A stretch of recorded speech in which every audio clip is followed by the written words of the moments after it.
If you're a single mom and it feels like no matter how hard you work, you're always broke, I want you to hear this first. It's not just you, and it's not entirely your fault. There's a reason single moms struggle financially more than almost any other group in this country. And once you actually understand why, you can start doing something about it instead of just feeling stuck and blaming yourself every time the bank account hits zero before payday.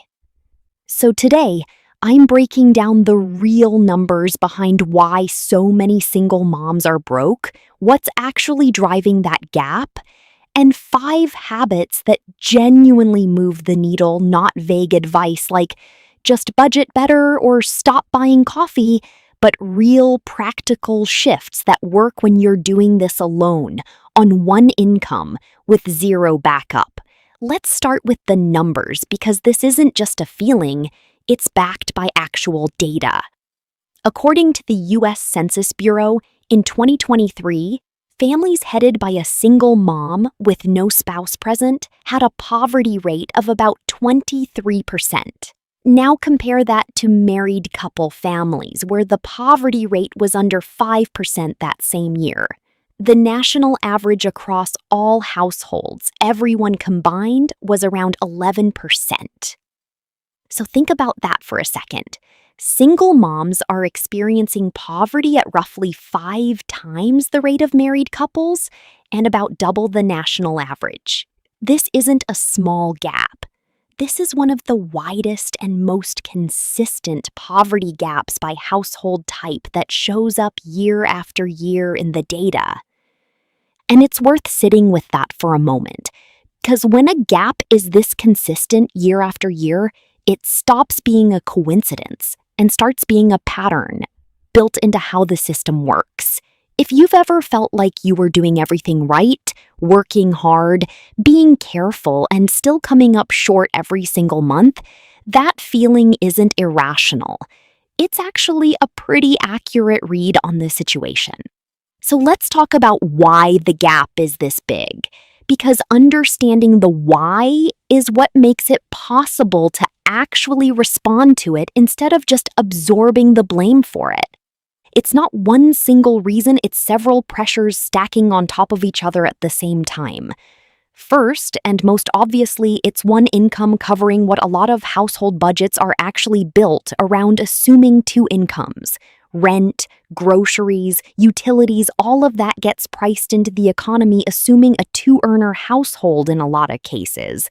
And when you're doing it alone, the math just doesn't stretch the same way.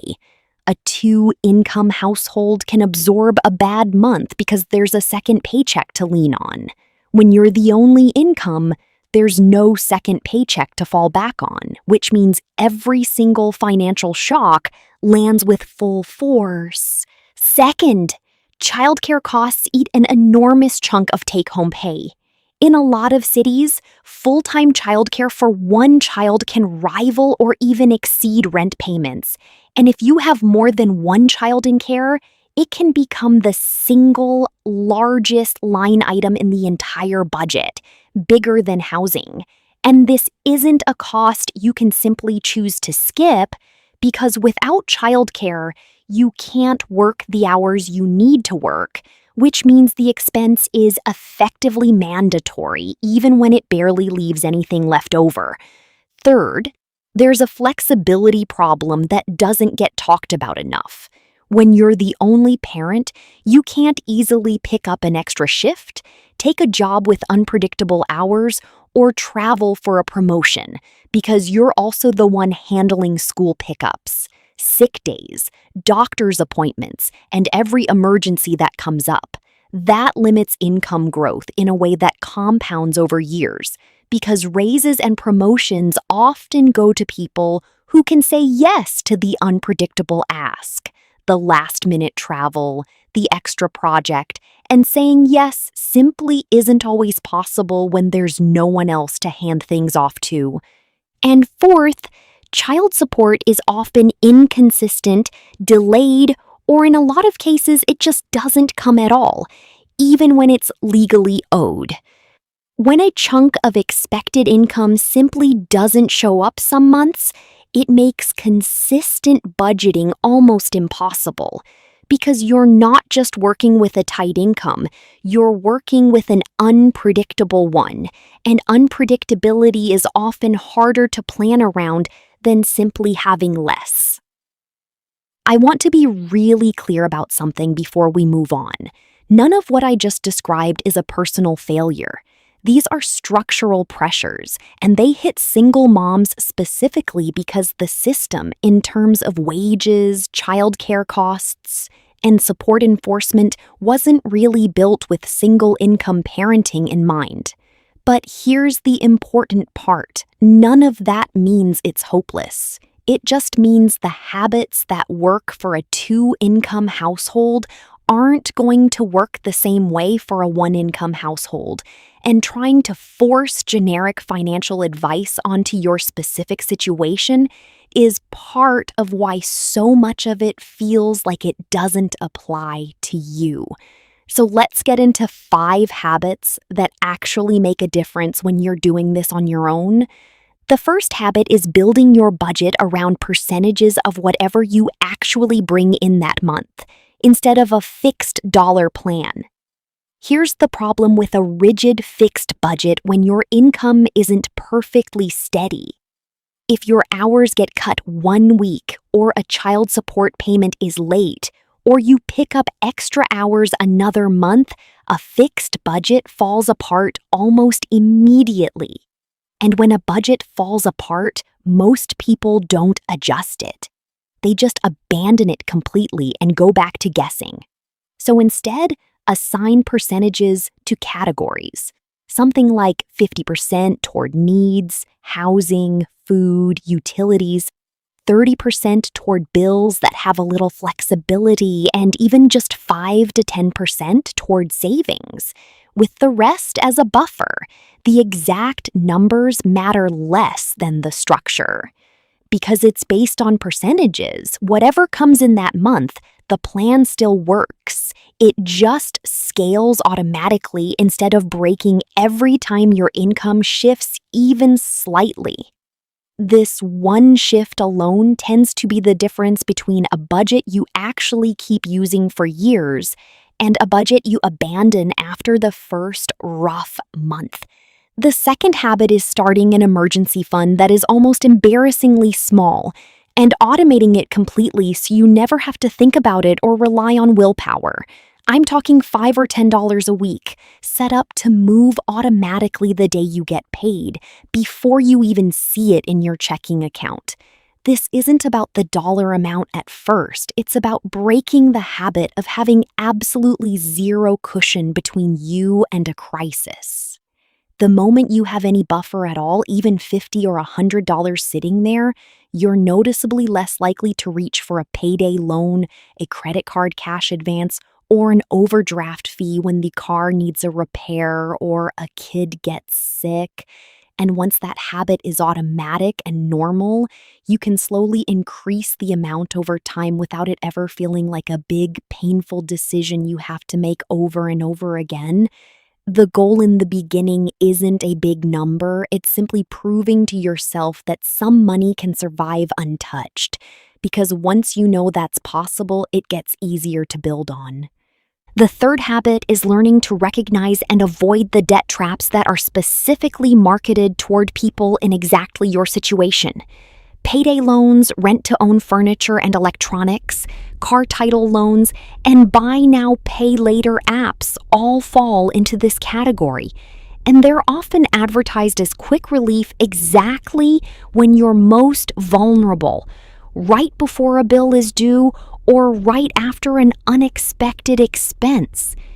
These products are designed to look like a lifeline in the moment, but the effective interest rates, once you actually calculate the fees as an annual percentage, can climb well over 100%, sometimes multiple hundreds of percent for payday loans specifically. So if you're ever tempted by one of these, stop and ask a very specific question. What is the total amount I'll actually pay back if I can't pay this off immediately? Not the weekly or bi-weekly payment, the total. That number is almost always far more shocking than it initially appears, and just knowing to ask that question before signing anything can save you from a debt cycle that's extremely hard to climb back out of. If you're ever unsure in the moment, give yourself the same 24-hour pause you'd give any big purchase, because these offers are built to be signed quickly before you have time to really do the math. The fourth habit is making absolutely sure you're claiming every benefit you legitimately qualify for, because a huge number of working single moms assume they earn too much to qualify for help and never actually check the real income thresholds. This includes the Earned Income Tax Credit, which can be worth several $1,000s depending on your income level and number of children. And a lot of people either don't claim it or don't realize how much it's actually worth. It also includes childcare subsidies through your state's Childcare and Development Fund program, which can dramatically reduce that massive childcare expense we talked about earlier. WIC provides support for pregnant women and children under 5, SNAP helps with groceries, and many states have additional housing or utility assistance programs that go completely unused simply because people don't know they exist or assume they won't qualify. These programs exist specifically because lawmakers recognize that single-income households raising kids need structural support. So using them isn't a failure or something to feel embarrassed about.